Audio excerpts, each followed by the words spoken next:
Hello everyone, welcome to Physica Tube. इस video में हम लिक्विड ड्रॉप मॉडल डिस्कस करेंगे। It is one of the basic nuclear models. इसके बिना एक शेल मॉडल है। ये दोनों टॉपिक इम्पॉर्टेंट हैं और मैक्सिमम हर एक कॉम्पिटिटिव एग्ज़ाम में ये दोनों टॉपिक मेंशन होते हैं। इसके बाद हम इसके रिलेटेड एमसीक्यूज़ भी करेंगे, ठीक है, नेक्स्ट वीडियो में। तो जो न्यूक्लियर मॉडल्स हैं उनकी ज़रूरत क्यों पड़ी, सबसे पहला क्वेश्चन ये है। तो कुछ क्वेश्चंस थे जैसे बाइंडिंग एनर्जी पर न्यूक्लियर कांस्टेंट होती है, ठीक है, और जो alpha beta gamma ray emissions होते हैं वो क्यों होते हैं। देन न्यूक्लियर फिशन जो प्रोसेस है उसका क्या रीज़न है।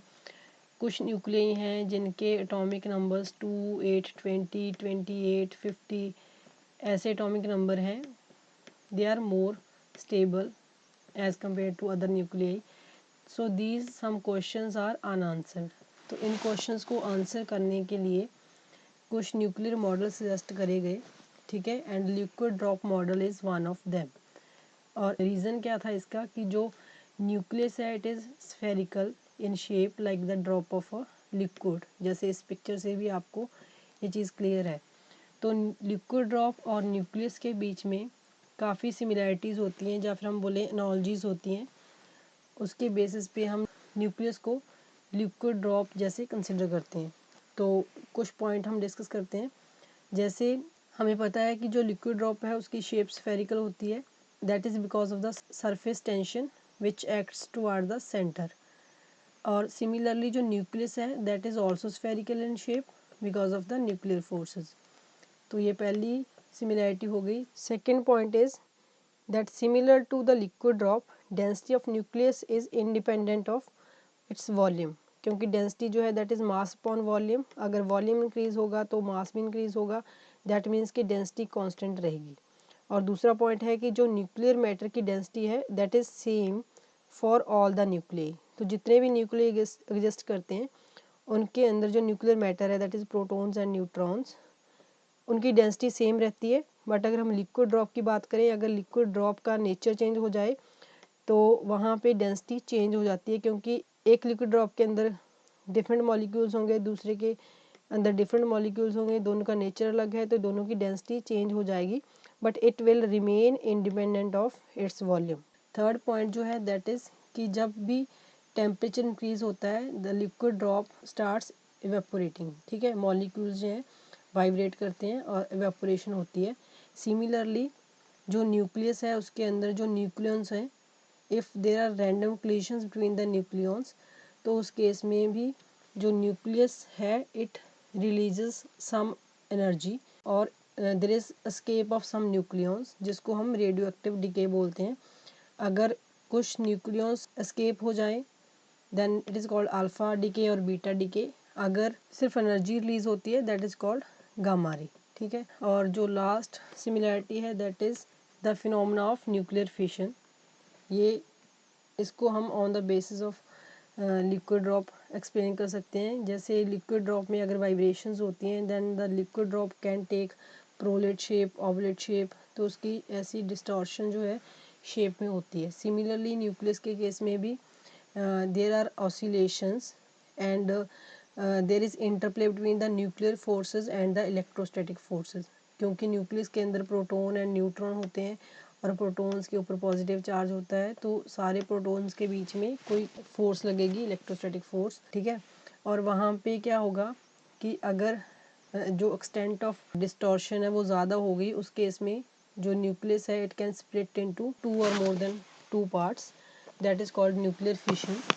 और ऐसे ही लिक्विड ड्रॉप में भी सरफेस टेंशन और इनर्शियल फोर्सेस के बीच में इंटरप्ले होता है and it can result in the splitting of the liquid drop.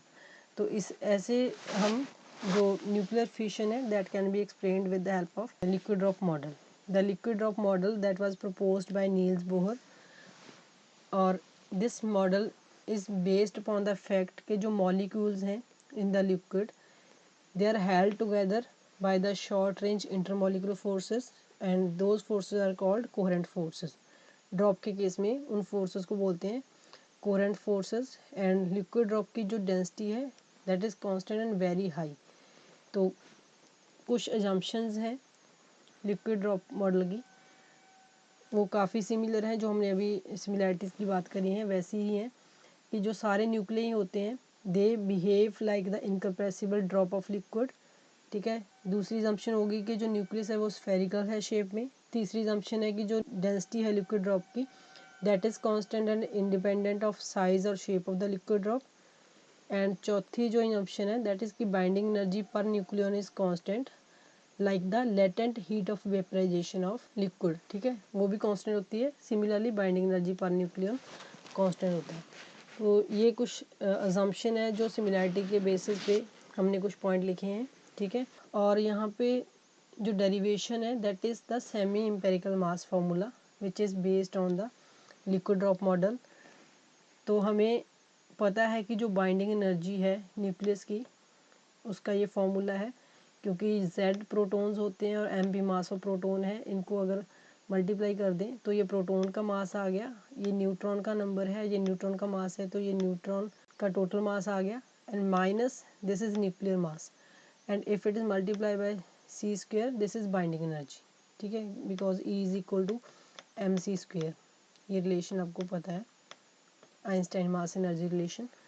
तो यहाँ से बाइंडिंग एनर्जी का फॉर्मूला जो है इस फार्मूले से हम M निकाल सकते हैं, that is the nuclear mass. इसको सॉल्व करेंगे तो ये M का फॉर्मूला आ जाएगा। और यहाँ पे हमें अब क्या करना है कि B की वैल्यू निकालनी है on the basis of liquid drop model, और B की वैल्यू यहाँ पे सब्स्टिट्यूट करेंगे and in the end we will get the expression of this M which is called semi empirical mass formula. तो जो बाइंडिंग एनर्जी है B, it is sum of these 5 binding energies B1, B2, B3, B4, B5. This term is volume energy term, this is surface energy term, this is Coulomb energy term, and ये दो terms जो हैं these are called the correction to the binding energy। एक asymmetry energy term होती है, एक pairing energy term होती है। तो हम one by one सारी terms को discuss करेंगे। The first term is volume energy।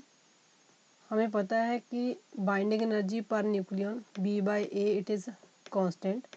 इसका क्या मतलब है कि अगर बाइंडिंग एनर्जी की बात करें that is directly proportional to A, means जैसे जैसे नंबर ऑफ़ न्यूक्लियॉन्स किसी न्यूक्लियस में इंक्रीज़ करता जाएगा बाइंडिंग एनर्जी इंक्रीज़ करती जाएगी, but binding energy per nucleon constant रहेगी। इट मींस B जो है directly proportional to A, directly A के ऊपर डिपेंड करेगा, A is total number of nucleons. So इसका क्या मीनिंग हो गया कि जो बाइंडिंग एनर्जी है that term is coming from the entire volume.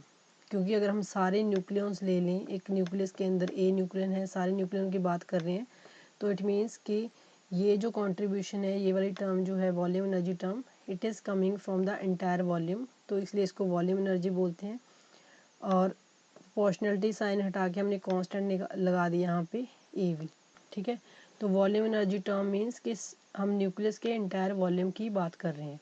Now next term is surface energy term. अब वॉल्यूम एनर्जी टर्म में हमने सारे न्यूक्लियॉन्स को कंसिडर करा है, बट अगर हम देखें तो कोई भी एक पर्टिकुलर न्यूक्लियन अगर हम ले लें which is lying with in the nucleus, क्योंकि न्यूक्लियस हम एक स्फीयर की तरह ले रहे हैं, जो अंदर वाले न्यूक्लियंस होंगे उनमें जैसे हमने ये वाली एग्जांपल ले ली, इस पर ये ऐसे फोर्सेस लग रही हैं सारे न्यूक्लियंस की तरफ से जो अंदर है, बट जो न्यूक्लियन सरफेस के ऊपर है अगर आप यहाँ पे देखें जैसे ये न्यूक्लियन है, इसमें सिर्फ ये जो अंदर वाले न्यूक्लियंस हैं उनके साथ इसकी इंटरेक्शन है, बट इस साइड पे कोई न्यूक्लियन ना तो प्रेजेंट है ना ही उसकी इंटरेक्शन है।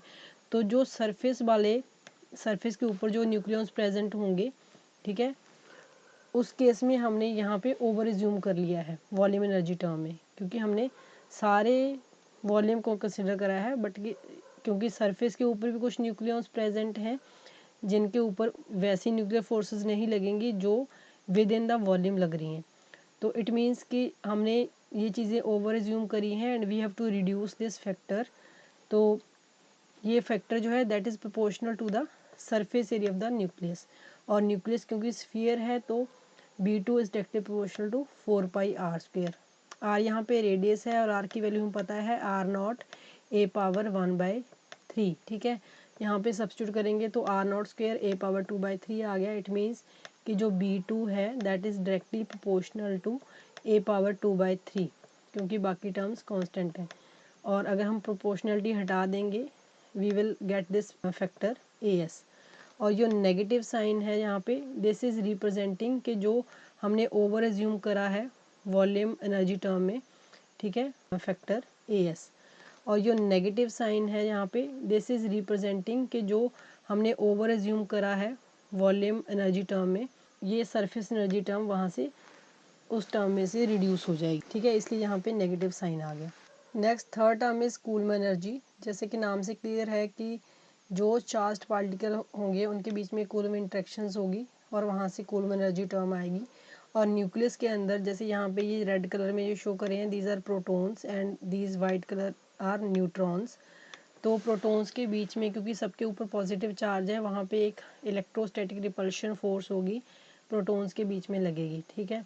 और क्योंकि ये रिपल्शन फोर्स है, so it will ultimately results in decrease in the binding energy. और जो ये बाइंडिंग एनर्जी लॉस होगी, that can be found by considering the potential energy of the protons, ठीक है। यहाँ पे हम प्रोटॉन्स की पोटेंशियल एनर्जी से कूलम एनर्जी टर्म डिराइव करेंगे। तो जैसे यहाँ पे पोटेंशियल एनर्जी का फॉर्मूला हमें पता है, अगर आपके पास दो चार्जेस हैं, दोनों प्रोटॉन्स हैं, दोनों के ऊपर प्लस E चार्ज है and they are separated by distance R, so this is the potential energy. तो क्योंकि हम दो प्रोटॉन्स की बात कर रहे हैं, मीन्स अगर एक पेयर ऑफ प्रोटॉन्स है, ऐसे ही बोल सकते हैं कि एक पेयर के बीच में ये वाली पोटेंशियल एनर्जी लग रही है, और depending upon the number of protons हमारे पास जो पेयर्स बनते हैं उसका ये फॉर्मूला है Z(-1/2), क्योंकि अगर आपके पास 3 प्रोटॉन है तो कितने पेयर बनेंगे, 1 2 3, ठीक है, 3 पेयर बनेंगे। और यहाँ पे Z को 3 सब्स्टिट्यूट करेंगे, क्योंकि 3 प्रोटॉन है तो 3 × 3 - 1/2 करके भी आपके पास क्या आएगा आंसर, 3। तो ऐसे आप किसी भी Z के लिए एक मैन्युअली कैलकुलेट करो कि कितने पेयर बनेंगे और फॉर्मूले से करो तो सेम आएगा। सो इट मीन्स कि ये जो टर्म है, it is giving the number of pairs of protons. तो अगर एक पेयर के बीच में इतनी पोटेंशियल एनर्जी लग रही है, तो टोटल जो कूलम बाइंडिंग एनर्जी आएगी, that is the potential energy due to one pair into the number of pairs. और इसको आप सॉल्व करेंगे तो ये टर्म आ जाएगी सॉल्व करके। यहाँ पे जो R एवरेज है, this is the average distance over all proton pairs, और this R average is proportional to R, that is the radius of the nucleus, and this R is proportional to A⁻1/3।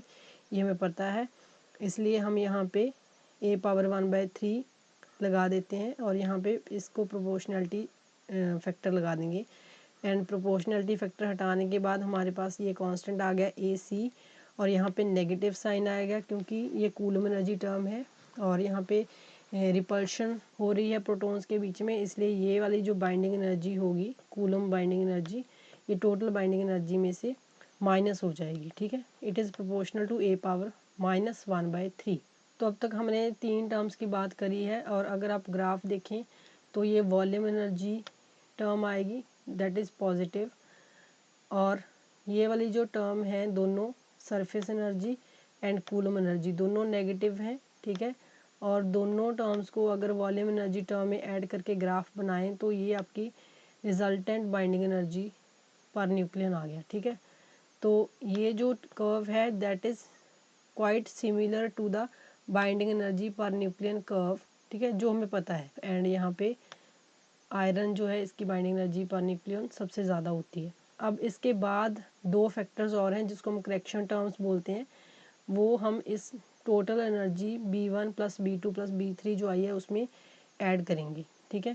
सो जो first term है, जो correction term है, that is asymmetry energy. तो जैसे कि नाम से ही क्लियर है कि जहाँ पे सिमेट्री नहीं हो उसको हम असिमेट्री बोल देते हैं। तो अगर आपके जो लाइट न्यूक्लियर होते हैं वहाँ पे number of protons and number of neutrons equal होते हैं, and those are most stable and they possess the maximum binding energy.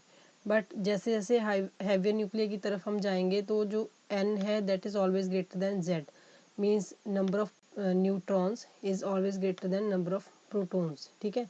यहाँ पे N जो है नंबर ऑफ न्यूट्रॉन्स को डिनोट कर रहा है, Z जो है नंबर ऑफ प्रोटॉन्स को डिनोट कर रहा है। तो always N greater than Z हो गया, तो इट मीन्स कि N - Z के प्रोपोर्शनल जो टर्म आएगी, that give rise to asymmetry energy term. तो जैसे इस फिगर में भी हम देख सकते हैं कि ये जो है न्यूट्रॉन और प्रोटॉन पेयर्स हैं for a heavier nuclei, but इसके बिना कुछ न्यूट्रॉन्स प्रेजेंट हैं, ठीक है। So these neutrons give rise to symmetry character, और इसके लिए जो बाइंडिंग एनर्जी टर्म आएगी B4 that is proportional to n-z square over a, और यहाँ पे हम n की वैल्यू सब्स्टिट्यूट करेंगे that is equal to a-z, और यहाँ पे आगे a-2z स्क्वेयर ओवर a। सो ये असिमेट्री एनर्जी टर्म जो आती है that is because of the unequal number of protons and neutrons in heavier nuclei. And the last term that is correction term is pairing energy और odd even effect। तो हमें पता है कि जो भी न्यूक्लियाई होते हैं अगर वहाँ पे प्रोटॉन्स एंड न्यूट्रॉन्स उसके अंदर इवन नंबर में हैं, those nuclei are most stable and they are most abundant also. But अगर प्रोटॉन्स एंड न्यूट्रॉन्स दोनों ही ऑड हैं तो उस केस में those nuclei are least stable and they are least abundant. But अगर ऐसा है कि नंबर ऑफ़ प्रोटॉन्स ऑड है and number of neutrons even है, या फिर वाइस वर्सा कि न्यूट्रॉन्स ऑड हैं एंड प्रोटॉन्स इवन है, उस केस में उन न्यूक्लियाई की जो स्टेबिलिटी होती है that is intermediate. This is known as odd even effect. और आप यहाँ पे देख सकते हो कि ये हमने पेयर्स बनाए हैं, ये प्रोटॉन्स के पेयर्स हैं, कुछ न्यूट्रॉन्स के पेयर्स हैं, और ये जो दो बचे हैं, एक प्रोटॉन बचा है एक न्यूट्रॉन बचा है, means this is odd proton and odd neutron nucleus. So यहाँ पे चार केस बनते हैं। अगर आपके प्रोटॉन इवन है और न्यूट्रॉन इवन है तो वहाँ पे क्योंकि स्टेबिलिटी ज़्यादा हो जाती है, इसलिए वहाँ पे ये जो टर्म है ये बाइंडिंग एनर्जी में ऐड हो जाएगी, प्लस हो जाएगी। अगर इवन प्रोटॉन है और न्यूट्रॉन है, या फिर ऑड प्रोटॉन है इवन न्यूट्रॉन है, वहाँ पे जो बाइंडिंग एनर्जी में कंट्रीब्यूशन होगी वो ज़ीरो होगी। और अगर दोनों ही ऑड हैं तो जो मैग्नीट्यूड है वो इस टर्म का ये वाला ही रहेगा सेम, बट ये वाली टर्म क्योंकि स्टेबिलिटी कम कर देती है तो ये बाइंडिंग एनर्जी में से माइनस हो जाएगी, ठीक है। तो इन सब टर्म्स को इकट्ठे जब हम कंसिडर करेंगे तो हमारे पास जो बाइंडिंग एनर्जी का फॉर्मूला बनेगा, जैसे हमने ऑलरेडी ये एक्सप्रेशन लिखा हुआ है, तो सारी वैल्यू सब्स्टिट्यूट करेंगे, volume energy term, surface energy, coulomb energy, asymmetry term, and this is the last term, ठीक है। यहाँ पे अगर आपके पास ऐसा कोई मैजिकल जो क्वेश्चन भी आ जाता है जिसमें इवन प्रोटॉन एंड न्यूट्रॉन है तो इसको ऐड कर दो, यहाँ पे प्लस ले लो। अगर इवन ऑड है तो उस केस में ये टर्म नहीं लेनी होती, अगर ऑड है तो ये टर्म सेम ही रहेगी बट ये माइनस हो जाएगी टोटल बाइंडिंग एनर्जी में से। तो ऐसे ये सारी बी की वैल्यू जो है, जो हमारा मास का एक्सप्रेशन था इक्वेशन 1, वहाँ पे सब्स्टिट्यूट कर देंगे, and this is the expression for the nuclear mass which is called semi empirical mass formula. और ये जो कॉन्स्टेंट्स हैं ए बी एस ए सी ए और ए डेल्टा, ये इनकी वैल्यू है यहाँ पे लिखी हुई है। सो ये हमारा semi empirical mass formula derive हो गया। इसके बाद तो ये अब दोबारा से ग्राफ देख लेते हैं। ये जो ब्लैक लाइन है ये वॉल्यूम टर्म है दैट इज़ पॉजिटिव। अगर उसमें सरफेस एनर्जी टर्म ऐड कर देंगे तो ये ऐसा कर्व बनेगा। अगर उसमें सरफेस एंड कूलम दोनों ऐड कर देंगे तो ये वाला टर्म बन रहा है। अगर उसमें सिमेट्री टर्म भी ऐड कर देंगे तो ये वाला कर्व बन गया, ठीक है। So this curve is almost same similar to the binding energy per nucleon curve. यहाँ पे B/A आएगा और यहाँ पे मास नंबर A आएगा, ठीक है। तो अब जो लास्ट पॉइंट है that is the important aspect of the formula and the failure. तो this formula is capable of explaining the stability of nuclei and it predicts the mass and binding energy of almost 200 stable nucleus।